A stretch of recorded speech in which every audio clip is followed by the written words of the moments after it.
लक़ब हाशमियों मुत्तलबी है, वो मेरा नबी मेरा नबी मेरा नबी है। আমার ভাইরা, মাহফিলের মধ্যে লাখো মানুষের সামনে বক্তব্য দেওয়ার আগে যাহা কিছু বলিবেন তাহা ঘরের মধ্যে সিনিয়র কোনো আলেমের সাথে ডিসকাস করে একেবারে সেট করে বের হবেন, যাতে পরবর্তীতে দুঃখের মধ্যে পড়তে না হয়। উসুল হচ্ছে মূল নীতিটা আমরা আগে জেনে নেই।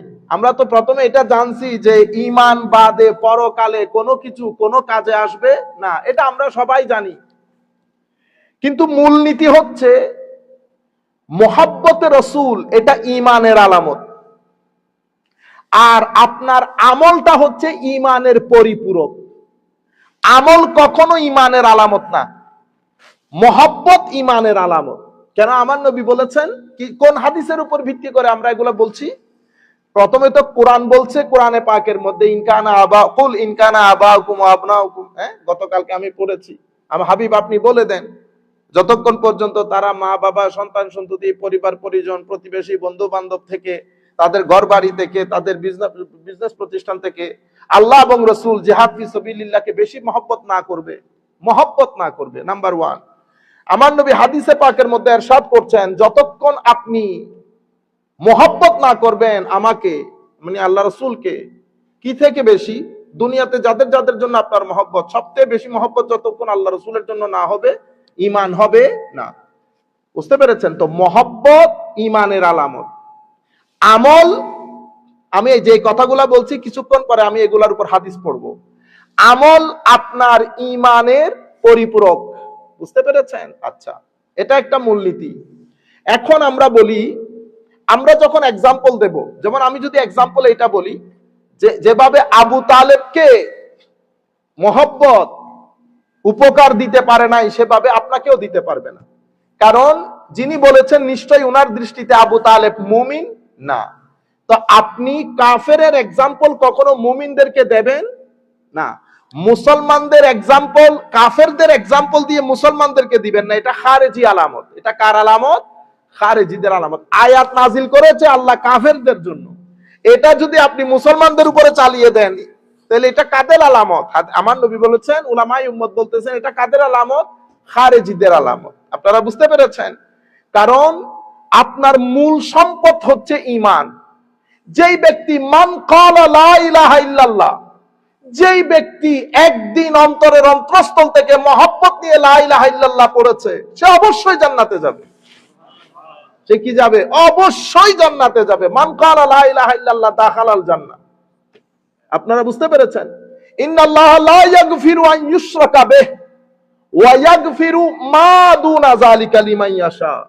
শিরক বাদে আল্লাহ আপনার সকল গুনাহ ক্ষমা করে দেবেন। আমার আল্লাহ ক্ষমা করে দিলে আপনার অসুবিধা আছে? আপনি এগুলা কি বলেন? আচ্ছা, এখন দেখি মহব্বতে রাসূল, আপনি ওই জায়গার মধ্যে ভুল করেছেন আমার ভাই। মহব্বতে রাসূল আবু তালেবকে উপকার দেয় না, এটা আপনাকে কে বলেছে? আপনি বুখারী শরীফ, আমার ভাই, আগে আমরা ময়দানে আসার আগে আমি আমাদের সব ভাইদেরকে বলছি, আমার ঘরানা পরের ঘরানা, জাস্ট মাইকটা নিয়ে বসে যায়েন না। হাদিসের যে 6টা বিশুদ্ধ গ্রন্থ আছে এগুলা পড়েন শুরু থেকে শেষ পর্যন্ত উলামায়ে কেরামের মজলিসে বসে। তাফসীরের 2-1টা কিতাব শুরু থেকে শেষ পর্যন্ত পড়েন। উলামায়ে কেরামের মজলিসে আসা যাওয়া করেন। রাতে 2-3টা পারলে সিজদা দেন, তখন ভিতরে আল্লাহর ভয় আসবে, সফটনেস আসবে, তাকওয়া পরহেজগারি আসবে, তারপরে ইলম আসবে। সে ইলম আপনাকে উপকার দেবে। আবু তালেবের ব্যাপারে আমার নবী সাল্লাল্লাহু আলাইহি ওয়াসাল্লামকে জিজ্ঞেস করা হয়েছিল। আমার নবী সাল্লাল্লাহু আলাইহি ওয়াসাল্লামকে যখন আমি হাদিসটা পড়ছি, এগুলা সবাই জানে, যারা মাদ্রাসার মধ্যে কামিল পর্যন্ত পড়েছে, ফাজিল পর্যন্ত পড়েছে, তারাও জানে। বুখারী মুসলিম শরীফের আপনারা অসংখ্যবার শুনেছেন। আবু তালেবের ব্যাপারে আমার নবী বলেন নাই, আমি যদি না থাকতাম আবু তালেব কোথায় থাকতো? জাহান্নামের সর্বনিম্ন স্তরে। আমার কারণে আল্লাহ আবু তালেবকে কি করেছে? জাহান্নামের সবচেয়ে লঘু শাস্তি দেবে। তো এটাকে বলে শাফাআতে রাসূল। শাফাআতে রাসূল, আমার নবী সুপারিশ করবেন। তো আমি তো প্রথমে আপনাদেরকে জেনারেল রুল বলে দিয়েছি। জেনারেল রুল হচ্ছে মুমিন মুসলমান বাদে আখিরাত কারো না, কিন্তু এক্সেপশন আছে। এক্সেপশন শুধু আমার নবীর জন্য। কিভাবে? আমি দুইটা হাদিস এখানে আপনাদেরকে বলি। আবু তালেবের ব্যাপারে আন্না রাসূলুল্লাহ সাল্লাল্লাহু আলাইহি ওয়াসাল্লাম قال আহওয়ানু আহলি নারে আযাবান আবু তালিব, জাহান্নামে সবচেয়ে লঘু আযাব ভোগ করবে আবু তালেব। বুঝতে পেরেছেন? ওয়া হুয়া, হায় হায়, বলতেছে আযাব লঘু তো কি রকম? কোন নেয়াল, জাহান্নামে ওই নেয়াল আগুনের জুতা পরিয়ে দেবে, এই আগুনের প্রতাপে ওনার ইয়াগলি মিনহুমা দিমাগহু, এই তার দিমাগুহু, তার দিমাগ পর্যন্ত বয়লিং হবে। এটা আল্লাহ রাব্বুল আলামিনের দরবারে ফরিয়াদ, মাওলাই করিম আমাদের দুশমনদেরকেও যেন আল্লাহ রক্ষা করেন জাহান্নামের আগুন থেকে। তো আমার নবী বলতেছেন যে এটা জাহান্নামের আহওয়ানুল আযাব, একেবারে লঘু শাস্তি জাহান্নামের।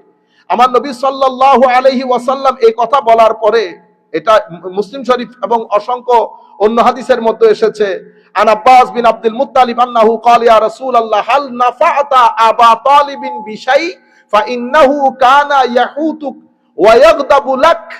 হযরতে আব্দুল্লাহ বিন আব্বাস, হযরতে আব্বাস বিন আব্দুল মুত্তালিব আমার নবীর চাচা, জিজ্ঞেস করতেছেন, ইয়া রাসূলুল্লাহ সাল্লাল্লাহু আলাইহি ওয়াসাল্লাম, মুসলিম শরীফের মধ্যে এসেছে, হুজুর আবু তালেব দুনিয়ায় থাকতে আপনার খুশিতে খুশি হতো, আপনি রাগান্বিত হলে রাগান্বিত হতো, সব সময় আপনাকে আষ্টে পৃষ্ঠে জড়িয়ে রাখতো। হায় হায়, হুজুর আপনার সাথেই মুআমালা, কিয়ামতের ময়দানে আবু তালেবকে কোনো উপকার দেবে? আমার নবী সাল্লাল্লাহু আলাইহি ওয়াসাল্লাম বলছেন, ক্বালা নাআম, দেবে। আপনি লাখ জনতার সামনে বলেছেন দেবে না, তো আপনার কথা শুনবো না, আমার নবীর কথা শুনবো? মুসলিম শরীফ পড়েন নাই? এরপরে আপনারা বলেন হুজুর আপনারা শুধু শুধু। আমার নবীকে আব্দুল্লাহ ইবনে আব্বাস বিন আব্দুল মুত্তালিব জিজ্ঞেস করতেছেন, দুনিয়াতে থাকতে আবু তালেব আপনাকে এভাবে লুক আফটার করেছে, আবু তালেবের এই মুআমালা হাল নাফা'তা, আপনাকে কি উপকার দেবে? আমার নবী বলতেছেন আবু তালেবকে এটা কোনো উপকার সাধন করবে? আমার নবী বলতেছেন হ্যাঁ উপকার সাধন করবে। কেমনে? আমার নবী সাল্লাল্লাহু আলাইহি ওয়াসাল্লাম বলতেছেন, লাউলা আনা, যদি আমি না থাকতাম, লাকানা ফি দারকিল আসফালি মিনান নার, আবু তালেব জাহান্নামের সর্বনিম্ন স্তরে থাকতো, কিন্তু আমার কারণে আল্লাহ তার আযাবকে একেবারে লঘু করে দিয়েছে। কি রকম লঘু? আহওয়ানুল আযাবে আযাবান ইয়াউমাল কিয়ামা, কিয়ামতের ময়দানে একেবারে লঘু শাস্তি ভোগ করবে আবু তালেব। আবু তালেব মহব্বতের কারণে, সম্মানের কারণে উপকার পায় না। এখন আমি আপনাদেরকে কোনো আনকমন হাদিসের কথা বলতেছি না, এটা মাদ্রাসায় যারা পড়েছে ফাজিল কামিল আমার ভাই, অত্যন্ত আদবের সাথে, আপনাকে আদব করার দরকার নেই, আমরা ছোট মানুষ, অনেক ছোট, আমি বিনয়ের সাথে মহব্বতের সাথে বলছি, প্লিজ ওয়েল প্রিপেয়ার, একেবারে ভালো করে প্রিপারেশন নেন। একটা জায়গা আপনারা, আমি জানি না কেন আপনারা এই জায়গার মধ্যে কোনো সাবধানতা অবলম্বন করেন না। বিশ্বনবী খবরদার আদবের সাথে নেন।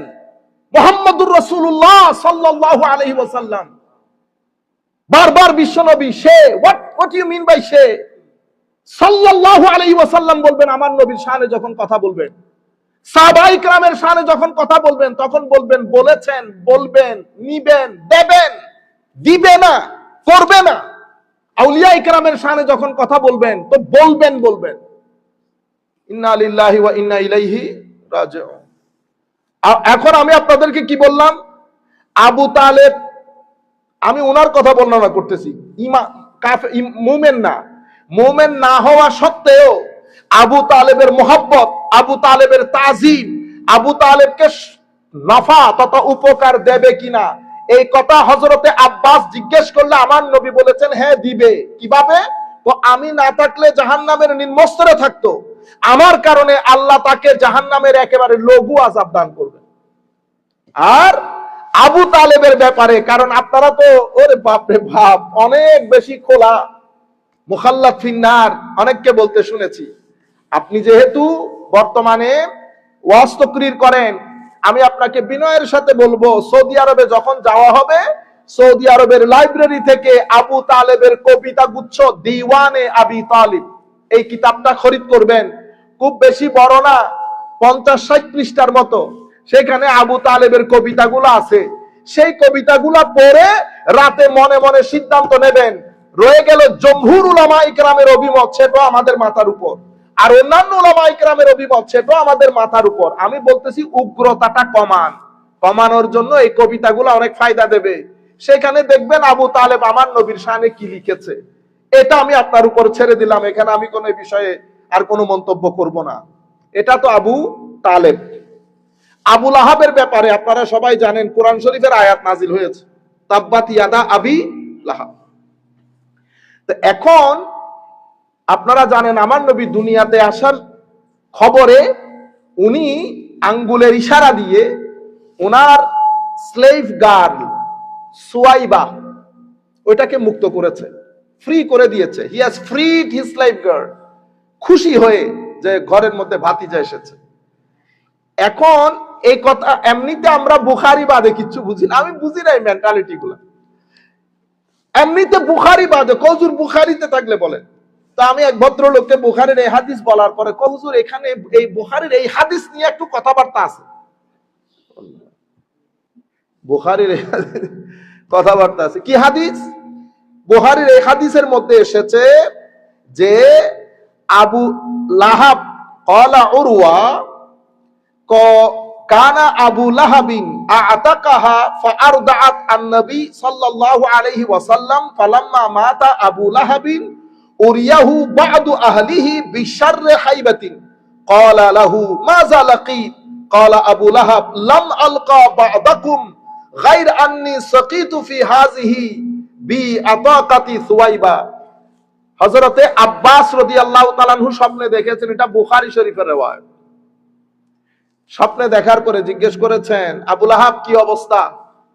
আবু লাহাব বলতেছে স্বপ্নের মধ্যে যে আমি মৃত্যুর পর থেকে শান্তি পাই নাই, বিশাররে হাইবাতিন, আমার অবস্থা খুব করুণ, চতুর্দিকে আগুন।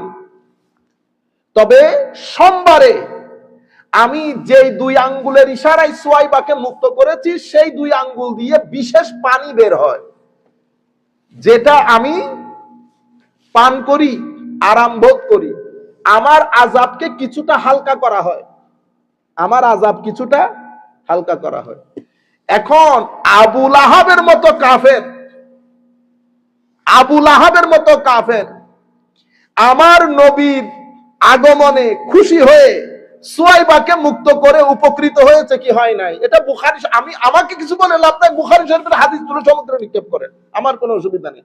আমি শুধু আপনাকে বলতেছি, আপনি বলে দিলেন লাখ জনতার সামনে কি শুধু মহব্বত, আমিও আপনার সাথে একমত, কিন্তু আপনি যে মেসেজ দিতে চাচ্ছেন সেই মেসেজের সাথে আমি একমত না। আমি তো প্রথমে জানার কথা বলে দিয়েছি, কিন্তু মহব্বত শুধু মুসলমানকে না, আমার নবীর ইশক, আদব, তাজিম ও মহব্বত কাফেরদেরকে উপকার সাধন করেছে, যেন তেন কাফের না, আবু লাহাবের মতো কাফের।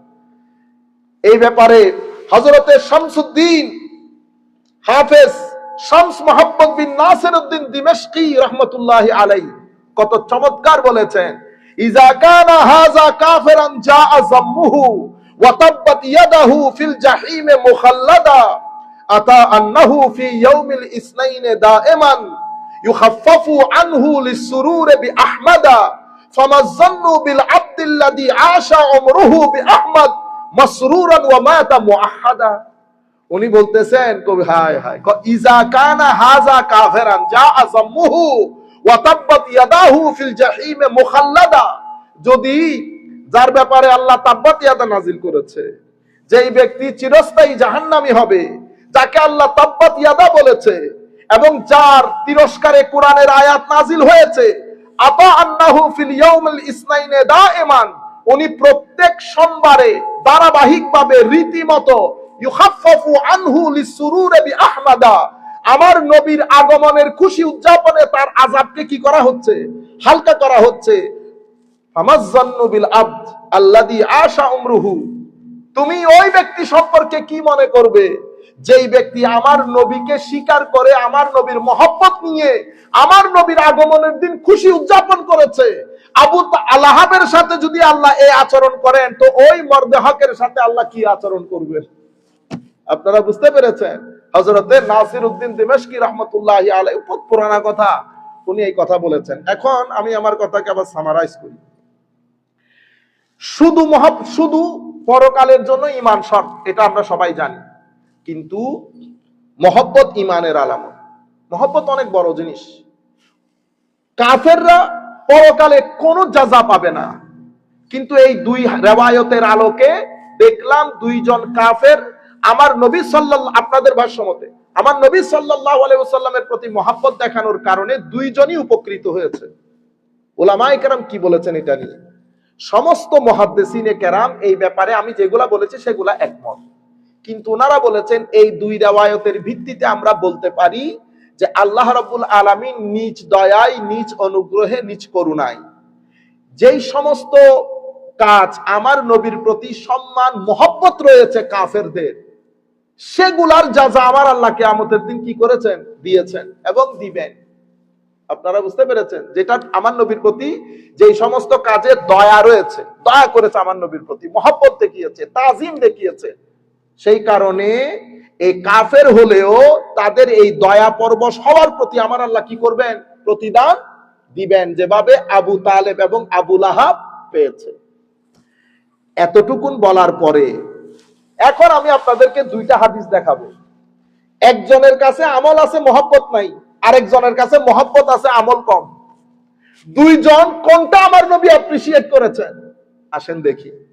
প্রথমে খারিজি মানে এক ব্যক্তি, তাদের মধ্যে আমল, তাসবিহ, তাহলিল, কোরআনের তিলাওয়াত অনেক বেশি, কিন্তু তাজিম নাই, মহব্বত নাই। তাদের ব্যাপারে আমার নবী বলছেন তাদের ভিতরে ঈমানও নাই। এগুলা বুখারী শরীফ, মুসলিম শরীফ পড়লে কিতাবুল খাওয়ারিজের মধ্যে একেবারে ঢের পড়া হাদিস, সবাই জানে। হযরত আবু সাঈদ খুদরি থেকে বর্ণিত, যে হাদিসটা আমি আগে আপনাদেরকে বলেছি, বাইনামা নাহনু ইনদা রাসূলিল্লাহি সাল্লাল্লাহু আলাইহি ওয়াসাল্লাম ওয়া হুয়া ইকসিমু কিসমান আতাহু যুল খুয়াইসারা। আমরা নবীর সাথে ছিলাম, আমার নবী কিছু জিনিস বন্টন করছে, অর্থাৎ স্বর্ণ বন্টন করছে, সেটা আমার নবী চারজন সাহাবী, গরিব সাহাবীর মধ্যে দিয়ে দিলেন। আতাহু যুল খুয়াইসারা নামক এক ব্যক্তি আসলেন তমিম গোত্রে। ফাকালা, এই এক riwayat-এর মধ্যে আসছে ইয়া রাসূলুল্লাহ, অন্য riwayat-এর মধ্যে আসছে ইয়া মুহাম্মদ। কি বলেছে? ইয়া মুহাম্মদ ইদিন, হে মুহাম্মদ সাল্লাল্লাহু আলাইহি ওয়াসাল্লাম, আপনি আপনার এই যে বন্টন করেছেন এটা স্বজন প্রীতি হয়েছে। কি হয়েছে? স্বজন প্রীতি। ফাকালা ওয়াইলাক, আমার নবী বলতেছেন ধ্বংসপ্রাপ্ত হও। কি বলো এগুলা তুমি? ওয়া মান ইয়াদিল ইজা লাম আদিল, আমার বন্টন প্রক্রিয়া যদি যথাযথ না হয় তো তুমি এখানে আদালত পাবে কোথায়? পৃথিবীতে কে আদালত করবে? তুমি আমার আদালত নিয়ে সন্দেহ পোষণ করছো। যিনি উপরে থাকেন উনি আমাকে আদেল মনে করেন। রয়ে গেল আদালত, জিবরিল আমিন সকাল সন্ধ্যা আমার ঘরের দরজায় দাঁড়িয়ে থাকে, আর তুমি আমাকে বলতেছো আমি আদালত নাই। ইয়াতিনি খবরুস সামাই সাবাহান ওয়া মাসাআন, সকাল বিকাল আল্লাহ রাব্বুল আলামিন আমার কাছে ওহী পাঠান, আর তুমি আমার আদালতের ব্যাপারে সন্দেহ পোষণ করছো। এটা বলার পরে ফাকালা উমর ইয়া রাসূলুল্লাহ ইযিনলি ফাআদরিব উনুকা, হুজুর আমাকে ইজাজত দেন। ফারুক আজম বলতেছে আমি গর্দান উড়াই দেই। আমার নবী সাল্লাল্লাহু আলাইহি ওয়াসাল্লাম বলছেন দাহু ফা ইন্না লাহু আসহাবান ইয়াহকিরু আহাদুকুম সালাতাহু মা সালাতিহি ওয়া সিয়ামাহু মা সিয়ামিহি ইয়াকরাউনাল কুরআন লা ইউজাবিজু তারাকিয়াহুম ইয়ামরুকুনা মিনাদ দীনি কামা ইয়ামরুকুস সাহমু মিনার রামিয়া। না হত্যা করিও না, তার সঙ্গী সাথী তারা। হায় হায় হায়, তোমরা তোমাদের নামাজকে হাকির মনে করবে, ছোট মনে করবে তাদের নামাজের তুলনায়। তোমরা তোমাদের রোজাকে হাকির মনে করবে তাদের রোজার তুলনায়।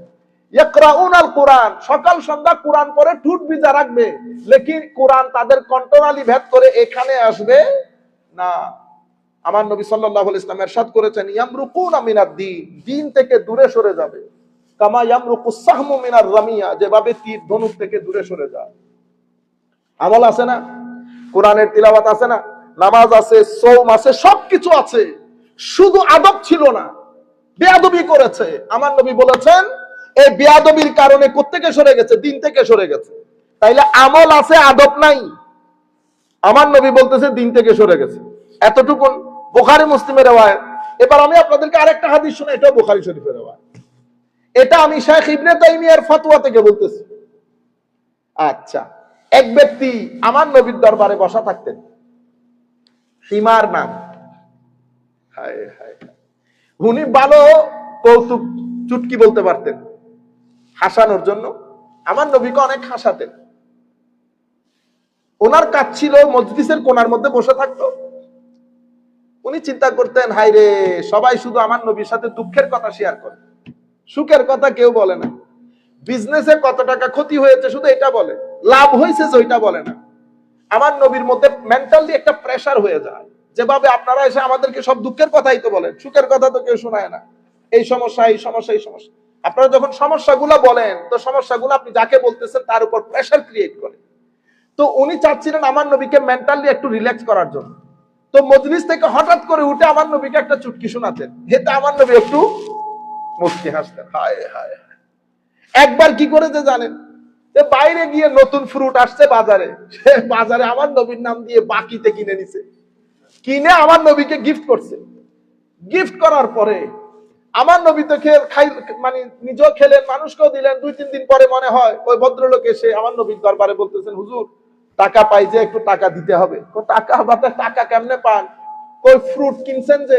তখন আমার নবীর মাথায় আসছে, কারণ আমার নবী তো তাকে সবাই চিনে, হেমার। আমার নবী তাকে ডেকে বলতেছেন, হেমার তুমি না আমার জন্য ফ্রুট আনলা? হুজুর আনছি তো। তো ও যে আমার কাছে এখন ওই যে তুমি বলে আমার নাম দিয়ে বাকিতে আনছো, হুজুর আমি তো আপনার নাম দিয়ে বাকিতে আনছি, ও তো আমাকে বাকি দিবে না, তো আমার নাম দিয়ে বাকি আনলা যে। হায় হায়। হুজুর প্রথম বাজারে ফ্রুট আসছে, আমি চাইতেছিলাম হুজুর ফ্রুট প্রথমে যদি আপনাকে খাওয়াইতে পারতাম, কিন্তু আমার তো টাকা নাই। তো আমি চিন্তা করলাম বাকিতে হোক, ফ্রুট আগে আমার নবী খাক, ফ্রুট আগে আমার নবী খাক, এটাকে এশক বলে। এটা বলার পরে আমার নবী খামোশ হয়ে গেছে। আমার নবী বুঝতে পেরেছে পাগলা আসল পাগলা, সে আসলে আমাকে মহব্বত করে। কিন্তু মদ্যপান করেছে, একবার করেছে মদ পান, মদের শাস্তি আরোপ হয়েছে। আরো একবার করেছে, মদের শাস্তি আরোপ হয়েছে। আরো একবার করেছে, মদের শাস্তি আরোপ হয়েছে। তো সাহাবায়ে কেরাম তো বড় গায়রতমন্দ ছিলেন। সাহাবায়ে কেরাম লান তান করতেছিলেন, লানাহুল্লাহ। কারণ আমার নবী হাদিসে পাকের মধ্যে বলেছেন যে শারেবুল খামরের উপর লানত হোক, শারেবুল খামরের উপর লানত, মানে মদ্যপানকারীর উপর লানত হোক, এটা আমার নবীর হাদিস। সাহাবায়ে কেরাম লানত করছেন, আমার নবী শুনলেন। শোনার পরে আমার নবী সাল্লাল্লাহু আলাইহি ওয়াসাল্লাম তাদেরকে বললেন, লা তালআনুহু, খবরদার লানত করিও না। ফাওয়াল্লাহি মা আলিমতু আন্নাহু ইউহিব্বুল্লাহ ওয়া রাসূলা, আমি আল্লাহর সাক্ষ্য দিয়ে বলছি, সে আমাকেও ভালোবাসে, আমার আল্লাহকেও ভালোবাসে। ফাইন্নাহু ইউহিব্বুল্লাহ, অন্য riwayate ওয়া রাসূলা, সে আল্লাহ আল্লাহ রাসূলকে ভালোবাসে, খবরদার তাকে লানত দিও না। আপনারা এই পুরা রিওয়ায়াত বুঝতে পেরেছেন তো? আমি অনেক রিওয়ায়াত একসঙ্গে করে আপনাদেরকে বলেছি। মূল রিওয়ায়াতটা বুখারী শরীফের মধ্যে এসেছে। তাহলে এই ব্যক্তির মধ্যে মদ্যপান করছে, বারবার তার উপর হক কায়েম হচ্ছে, এরপরেও আমার নবী বলতেছেন আল্লাহ আল্লাহ রাসূলকে মহব্বত করে। মহব্বত কি ওই চুটকি বলে বলে আমার নবীকে একটু হাসানো, এটা মহব্বত? আপনারা বুঝতে পেরেছেন? আপনি বলেছেন কি শুধু মহব্বত দিয়ে কাজ হয় না। আমি আপনাকে 2টা হাদিস মুসলমানদের থেকে তুলে ধরেছি। একটা খারেজিদের হাদিস, আপনি এটা স্টাডি করবেন বেটা ভালো করে। সেখানে আমার নবী সাল্লাল্লাহু আলাইহি ওয়াসাল্লাম স্পষ্ট কথা, নামাজ, তাসবিহ, তাহলিল, রোজা সবকিছু আছে। এরপরে আমার নবী বলতে দিন থেকে খারিজ হবে। আর এই ব্যক্তির ব্যাপারে আমার নবী বলতেছেন খবরদার লান তান করিস না, সে আল্লাহ আল্লাহ রাসূলকে মহব্বত করে। আপনারা পুরো বিষয়টা বুঝতে পেরেছেন তো? এখন আমি চাচ্ছি কনসেপচুয়াল ক্লারিটি হোক। আমরা কোনো আপনাদের মতো বড় আলেম না। আপনারা নিজেরা নিজেরা বলেন আমি একজন মুফাসসিরে কোরআন। না না বেটা, মুফাসসিরে কোরআন বাংলাদেশে নাই, এগুলা বলে লাভ নাই। আমরা খুব সাধারণ ছাত্র, আমরা এখনো শিখতেছি। আমরা ভালো করে সত্যিকার কথা বলতেছি, আরবিও পড়তে জানি না আমরা। কিন্তু আমরা আপনাদেরকে বিনয়ের সাথে বলবো, বয়স নাই, এখন অনেক সময় আছে, ভালো করে পড়েন, ভালো করে পড়েন। দ্বীনের যে দাওয়াত সেটাকে লিওয়াজহিন না রাখেন, কুল্লুম কুলা করেন, ক্লিয়ার কাট করেন। কিছু ভিতরে কিছু বাইরে কোনো প্রয়োজন নাই। আর একটা জায়গার মধ্যে সাবধান, আল্লাহ আল্লাহ রাসূলের শানে কথা বলার সময় বড় সাবধানতা অবলম্বন করবেন, বড় সাবধানতা অবলম্বন করবেন। আপনি শুরু দিয়ে বলছেন 5 বছর আগে রেকর্ড হয়েছে, সেই রেকর্ড আমি পরবর্তীতে অডিও ভিডিও, কেউ যদি পূর্বের জিনিস পরবর্তীতে লাগিয়ে বলে এটা প্রতারণা হয়েছে, নিঃসন্দেহে। কিন্তু আপনি মাপ চাইলে অসুবিধা কি হইতো? কাউবয় শব্দটা আপনি বলেছেন, কাউবয় শব্দটা আমার নবীর শানে। আবার অসংখ্য উলামায়ে কেরামকে দেখলাম আজীব শুধু এক ব্যক্তিকে বাঁচানোর জন্য এটার উপর সাফাই গিয়েছে। কি বলেছে? তো বললে অসুবিধা কি? ঈমান আছে? আমার নবীর ব্যাপারে যখন এই সমস্ত শব্দ মানে আমার নবীকে জর্জরিত করবে, ঈমান আছে? শুধু একজনকে বাঁচানোর জন্য।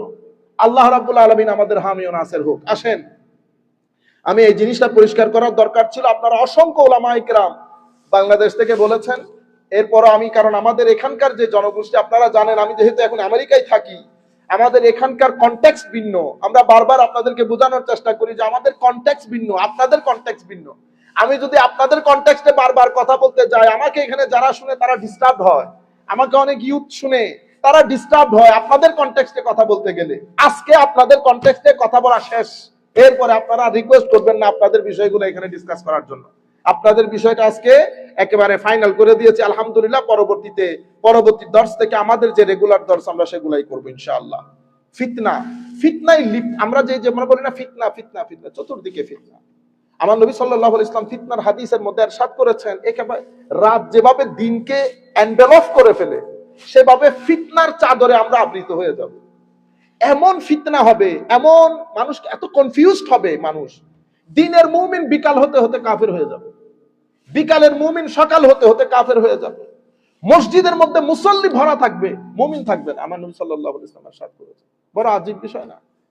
এখন এই ফিতনাগুলো হয় কেন? ফিতনা হওয়ার প্রথম কারণ হচ্ছে আল জাহাল। জাহাল মানে মূর্খতা। অর্থাৎ আমি কোনো কিছু জানি না, একটা বিষয়, কারণ পড়ি নাই, জানি না। দ্বিতীয় হচ্ছে আমি পড়েছি নিজে নিজে, কিন্তু ভালো করে বুঝতে পারি নাই। এই না জানাটা অসম্ভব খতরনাক জিনিস। আপনি যদি না জানেন, কাউকে সম্মানও করতে পারবেন না। If you don't know anybody, you can't respect him. For example, এখানে যদি এমআইটি ভিসি সাহেব আছেন, পাশে বসে থাকে বা এখানে বসে থাকে, you cannot respect him until you know that he is VC of MIT. এই জন্য জাহাল খতরনাক জিনিস। জাহাল হচ্ছে অন্ধকার।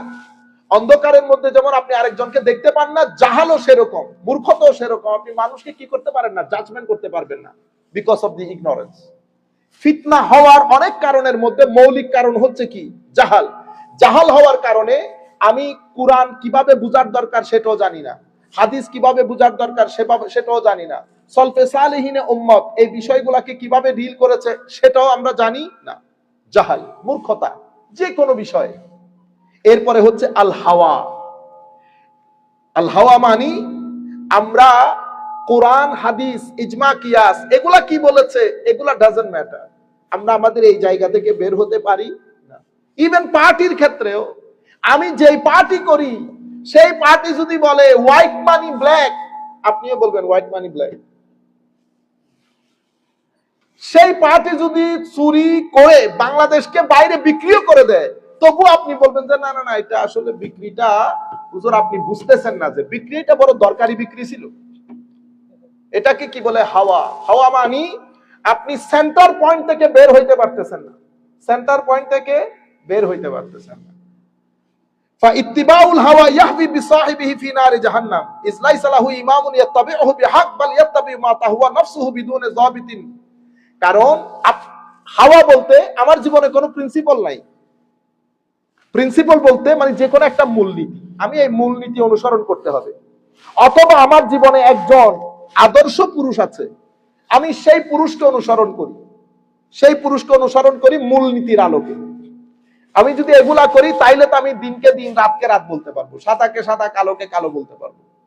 কিন্তু ইগনোরেন্স এত খারাপ জিনিস। ইগনোরেন্স মানুষকে কোথায় ঠেলে দেয়? হাওয়ার দিকে ঠেলে দেয়। তখন আপনি কিছু ইনফরমেশন নিয়ে আমাদের কি হয়ে যায়? নাড়াচাড়া হয়ে যায়। যখন আপনার মধ্যে জ্ঞান থাকবে না কিন্তু ইনফরমেশন আছে। এই যে আপনি যখন খবরগুলা শুনেন, এটা কি জ্ঞান বলে না তো, এটা কি ইনফরমেশন বলে।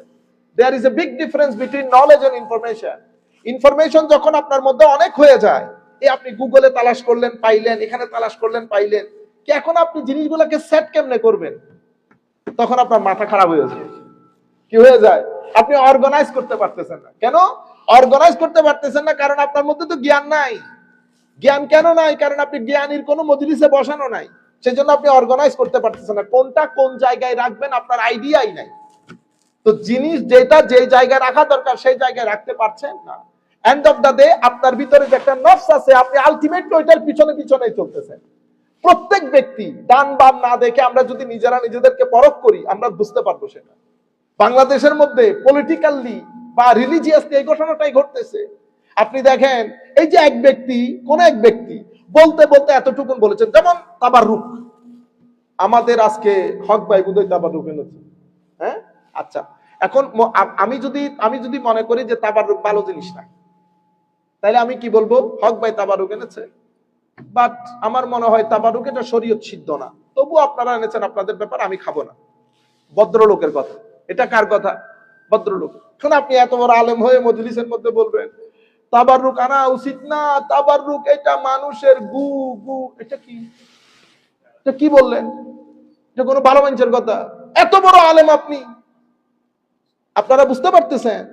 এই পর্যায়ে চলে গেছি। তো এটারে কি বলে? এটারে হাওয়া বলে। কেন? আপনি কোরআন সুন্নাহর সমুদ্রে নিক্ষেপ করে কোথায় আসছেন? নিজের আনা থেকে বেরোইতে পারেন না। আবার এইটাকে সাপোর্ট করার জন্য আরো 20 জন পিছনে দাঁড়িয়ে। ঠিক বলছে? আপনারা বুঝতে পেরেছেন? এটা পলিটিক্যালিও সেরকম। বিক্রি করতে করতে বিক্রির জায়গা নাই, তবু আমরা বলতেছি না হুজুর ঠিক আছে, আপনি বুঝতেছেন না। এটাকে হাওয়া বলে। এটাকে কি বলে? মানে কোনো আদর্শ পুরুষও নাই, কোনো মূলনীতিও নাই। আচ্ছা, তৃতীয় জিনিস আত্মাসাদ্দুত ফিদ্দীন, উগ্রতা। যখন আপনার ভিতরে উগ্রতা থাকবে, তখন আপনি হক জিনিসটাকে গ্রহণ করতে পারবেন না। যেই কোনো জায়গায়, যেই কোনো বিষয়ে যদি উগ্রতা থাকে, উগ্র মানুষ শিখতে পারে না। উগ্র মানুষ শিখতে পারে না। আপনি দেখেন না, শক্ত জিনিসকে আপনি কোনো কিছু একটু কোনো জায়গায় ফিট করতে গেলে কি হয়? ভেঙে যায় না? ভেঙে যায়। কিন্তু একটু যদি মোলায়েম থাকে, বাঁকা জাকা করে কোনো জিনিসের মধ্যে ফিট করতে পারবেন, কিন্তু শক্ত জিনিস ফিট করা যায় না, ভেঙে যায়। এই জন্য আত্মাসাদ্দুত, আমার নবী সাল্লাল্লাহু আলাইহি ওয়াসাল্লাম ইরশাদ করেছেন, আই হালাকাল মুতানাত্তিউন, যারা উগ্র তারা ধ্বংসপ্রাপ্ত হয়েছে। মুতানাত্তিউন মানে মুতাসাদ্দিদুন, ধ্বংসপ্রাপ্ত হয়েছে কারা? যারা উগ্র তারা। বুঝতে পেরেছেন? হকের উপর যারা কথা বলে, প্রিন্সিপাল নিয়ে যারা কথা বলে, তাদেরকে নাড়াচাড়া করতে হয় না। 3 দিন আগে আমরা সবাই সুদ হারাম, ওই ভদ্রলোক সুদী, সেই ব্যক্তি জাহান্নামের কুকুর বলি নাই? আমরা সেদিনও যেটা বলতেছি, আজকেও সেটা বলতেছি, কিয়ামতের দিন সকালবেলা সেই কথা বলবো। কথার মধ্যে নাড়সাড় নাই। কেন? কারণ রাজনৈতিক আমার রাজনৈতিক আশা আমার ভিতরে নাই। আমার ভিতরে যদি এটা থাকতো, তো আমি বলতাম এটা সাদা, 2 মিনিট পরে কালো, আবার বলতাম সবুজ। এখন আমার ভাই পাক্কা মুমিন হয়ে গেছে। আপনারা বুঝতে পেরেছেন? বড় তাজি। সুতরাং আমি আপনাদেরকে বলবো, ভালো করে চিন্তা করে দেখবেন, মানুষের, তরুণ প্রজন্মের ইমোশন নিয়ে খেলবেন না। এটা আল্লাহ পাকের মেহেরবানি।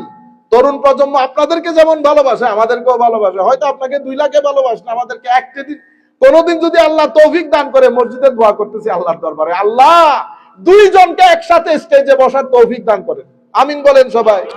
সেদিন আমরা দেখব, সেদিন দুনিয়া দেখবে, সেদিন দুনিয়া দেখবে। আপনিও আপনার সিনিয়র নিয়ে বসবেন, আমিও আমার সিনিয়র নিয়ে বসবো, একই বিষয়ে কথা বলবো, একই বিষয়ে।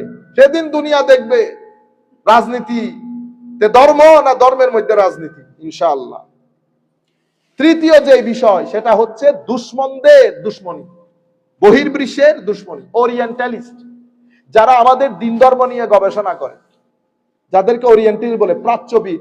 তারা এখানকার সায়েন্টিস্ট, এখানকার বড় বড় দার্শনিক, তারা আমাদের ধর্ম নিয়ে লেখে। তো তারা যখন লেখে, কেউ আছে লিখে, কেউ আছে ফাইন্যান্স করে। তো ওনারা যখন আমাদের ওখানে ফাইন্যান্স করে, টাকাটা সরাসরি দেয় না, টাকাটা ওই মিডল ইস্ট দিয়ে ঘুরে যায়। এগুলা বললে আমার ঝামেলা হয়ে যায়, বুঝতে পেরেছেন? মিডল ইস্ট দিয়ে ঘুরে যায়। এই টাকাগুলো আমাদেরকে পাগল করে দিয়েছে। এই জন্য আমার নবী যখন ফিতনার কথা বলেছেন, আমার নবী টাকার কথা বলেছেন। মুসলিম শরীফের রিওয়ায়াত বলে নাই আমার নবী ইয়াবিউ দীনাহু বিআরাদিন মিনাদ দুনিয়া, দুনিয়ার 2 পয়সার জন্য দিন বিক্রি করে দেবে, বলে নাই আমার নবী। আমি ওই টাকার কথা বলতেছি, বুঝতে পেরেছেন? তো আদা, তাইলে ফিতনা হয় কেন? এই 4-5 কারণে। নফস, প্রথমে হচ্ছে মূর্খতা, এরপর হচ্ছে নিজের নফস, তৃতীয় হচ্ছে উগ্রতা, চতুর্থ হচ্ছে এই বাইরের বহির্বিশ্বের বিভিন্ন ধরনের প্লট এবং ষড়যন্ত্র। ফিতনা থেকে বাঁচার উপায়, বস ফিনিশ। ফিতনা থেকে বাঁচার উপায়ের প্রথম হচ্ছে আল ইতিসাম বিল কিতাবে ওয়াস সুন্নাহ, কোরআন এবং সুন্নতকে উলামায়ে দ্বীন যেভাবে বুঝেছেন সেভাবে বুঝার চেষ্টা করা। আপনি নিজে নিজে না, আলেমে রব্বানি যারা আমার নবীর ওয়ারিস তারা যেভাবে বুঝেছে সেভাবে বুঝার চেষ্টা করা। ফাআম্মাল্লাযীনা আমানু বিল্লাহি ওয়া আতাসামু বিহি ফাসায়ুদখিলুহুম ফি রাহমাতিন মিনহু ওয়া ফাদলিন ওয়া ইয়াহদিহিম ইলাইহি সিরাতাম মুস্তাকিমা। ওয়া ক্বালা নবিয়্যু সাল্লাল্লাহু আলাইহি ওয়াসাল্লাম, আমার নবী সাল্লাল্লাহু আলাইহি ওয়াসাল্লাম ইরশাদ করেছেন, কিতাব আল্লাহ ওয়া সুন্নতি। এর পরবর্তীতে দ্বিতীয় হচ্ছে আল আখাস আনিল উলামাইর রাব্বানিয়িন আল মাশহুরিনা বিল ইত্তিবা ওয়াস সালাহ ওয়াল ইস্তিকামা। যেই সমস্ত আলেমরা তাকওয়া, পরহেজগারি, ঈমানদারি সবকিছুতে সমাজের মধ্যে গ্রহণযোগ্যতা পেয়েছে, তাদের মানহাজ অনুযায়ী চলা, তাদের মানহাজ অনুযায়ী চলা। আমি খুব সংক্ষিপ্ত আকারে বলছি সেই কারণে। এরপরে তৃতীয় হচ্ছে লুজুমুল জামা ওয়া তাআতে উলিল আমর, অর্থাৎ আমি এখানে পলিটিক্যালি না বলে উম্মতের মধ্যে সংখ্যাগরিষ্ঠ উম্মতে মুসলিমা যেটা করে করে করে করে আসতেছে সেটার সাথে জুড়ে থাকা, নিজে আলাদা একটা মতামত দাঁড় না করানো। চতুর্থ তাকওয়াল্লাহি ওয়া তাআতিহি, মানে এখানে সত্য কোনটা মিথ্যা কোনটা সেটা বুঝার জন্য মানুষ যখন ঘুমিয়ে পড়বে তো জায়নামাজের মধ্যে আল্লাহর দরবারে সিজদা দিয়ে হক বাতিলের মধ্যে ফারাক, প্যারামিটারটা আল্লাহর দরবারে কামনা করা। তখন কি করবে? যখন তাকওয়া দিবে আল্লাহ ভিতরের মধ্যে, আল্লাহ আপনাকে প্যারামিটারও দিয়ে দেবে। দেখবেন যে কোনটা হক কোনটা বাতিল আপনার ভিতর থেকে উদ্গীরিত হচ্ছে। আল্লাহ আপনাকে একটা সেফ জোন দিয়ে বের করে নিয়ে যাবে, ফিতনার মধ্যে থাকতে দিবে না। এই হচ্ছে আমার নবী সাল্লাল্লাহু আলাইহি ওয়াসাল্লামের হাদিসে পাক। আল্লাহ রাব্বুল আলামিন আমাদের হামি ও নাসির হোক, মাওলাই করিম আমাদেরকে কবুল করুক। আমরা আর কথা না বাড়িয়ে আজকে আমাদের দার্স এখানে শেষ করছি। ওয়া মা আলাইনা ইল্লাল বালাগুল মুবিন। ওয়াসসালামু আলাইকুম ওয়া রাহমাতুল্লাহি তাআলা ওয়া বারাকাতুহু।